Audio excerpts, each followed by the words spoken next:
गांव के बाहर हवेली, जहां रात के बाद कोई नहीं जाता। रवि और पूजा वहां रहने आए। लोगों ने मना किया, उन्होंने हंसकर टाल दिया। पहली रात ठीक 2:13।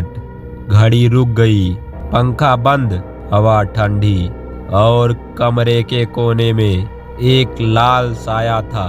घूंघट लंबा, पैर उल्टे, और जमीन पर पानी टपकने की आवाज। पूजा जमी रह गई। वो साया धीरे धीरे आगे बढ़ा। चेहरा अभी भी नहीं दिख रहा था। अचानक रवि उठकर बैठ गया। उसकी आवाज बदली हुई थी। वो बोला, आज सुहाग रात पूरी होगी। पूजा चीखना चाहती थी, लेकिन आवाज नहीं निकली। दुल्हन ने अपना घूंघट उठाया। चेहरा नहीं था, सिर्फ गड्ढे, अंधेरा, और उस अंधेरे के अंदर कई आंखें। अगली सुबह रवि गायब था। बिस्तर पर सिर्फ उसकी त्वचा पड़ी थी, जैसे किसी ने उसे अंदर से अपना लिया हो, और आईने पर खून से लिखा था, दूल्हा बदल गया। सुबह रवि की त्वचा मिली थी, लेकिन शरीर नहीं। पूजा ने किसी को कुछ नहीं बताया, क्योंकि रात में वो फिर आया था। 2:13। घड़ी अब भी रुकी हुई, लेकिन इस बार दुल्हन नहीं आई। कमरे की दीवार से काला धुआं रिसने लगा, जैसे अंदर कोई जल रहा हो, और उस धुएं में एक चेहरा उभरा। ना दुल्हन, ना इंसान। लंबा, टेढ़ा, जबड़ा जरूरत से ज्यादा बड़ा, आंखें कई, एक के अंदर दूसरी। वो मुस्कुरा नहीं रहा था, वो गिन रहा था। अचानक आईने में लिखा हुआ खून फैल गया। शब्द बदल गए। दुल्हन बदल गई, दूल्हा बदल गया। से शिकार तैयार है। पूजा के पीछे कदमों की आवाज आई। वो पलटी। रवि खड़ा था, लेकिन उसकी चाल इंसान जैसी नहीं थी। जोड़ उल्टे मुड़े हुए, जोड़ा उल्टा मुड़ा हुआ, सिर हल्का टेढ़ा। उसकी त्वचा वापस थी, पर फिट नहीं बैठ रही थी, जैसे किसी ने और पहन रखी हो। वो बोला, वो दुल्हन नहीं थी, वो दरवाजा थी। फर्श अचानक नरम हो गया, जैसे मिट्टी। पूजा के पैरों के नीचे दरार आई, और नीचे कब्र नहीं, सैकड़ों चेहरे, सड़े हुए, घूंघट पहने, सब फुसफुसा रहे थे, हम असली नहीं थे, वो असली है। तभी काला साया पूरी तरह आकर लेता है, लंबा, छत तक, दीवारों से चिपका हुआ। का नाम हवा में खुद ब खुद उभरता है। बैरागी, गांव में जिसे लोग पागल तांत्रिक कहते थे, जिसने 20 साल पहले हवेली में कुछ बुलाया था, लेकिन जो आया वो गया नहीं। रवि की आंखें पूरी काली हो गई। उसके मुंह से सीधा धुआं निकला, और उसी धुएं से वो साया उसके पीछे खड़ा हो गया। वो इंसान नहीं था, वो शरीर बदलता था।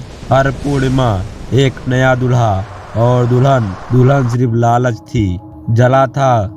अचानक पूजा को एहसास हुआ, उसे चुना गया है दुल्हन बनने के लिए, नहीं दरवाजा बनने के लिए। रवि या जो भी था, धीरे धीरे उसकी ओर बढ़ा।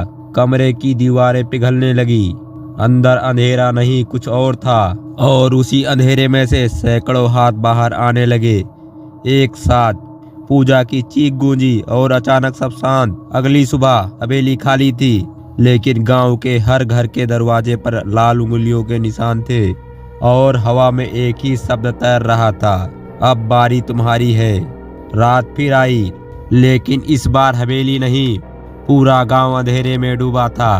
कुत्ते रो रहे थे, पेड़ों पर बैठे कौवे लटक रहे थे, और हर घर के बाहर गीले कीचड़ से सने उल्टे पैरों के निशान थे। पूजा हवेली के बीचों बीच खड़ी थी। उसकी आंखें खुली थी, पर उनमें पुतलियां नहीं थी। वो अब रो रही थी, वो सुन रही थी। नीचे हवेली के अंदर, जमीन के नीचे कुछ चल रहा था। अचानक फर्श फट गया। सैकड़ों हाथ बाहर निकले, सड़े हुए, जले हुए, हड्डियों जैसे पतले। हर हाथ किसी को पकड़ना चाहता था। और फिर वो दिखा, दूल्हे ने नई आत्माएं, घूंघट फटे हुए, चेहरे आधे पिघले, आंखें टंगी हुई, खरगोश उनके पीछे।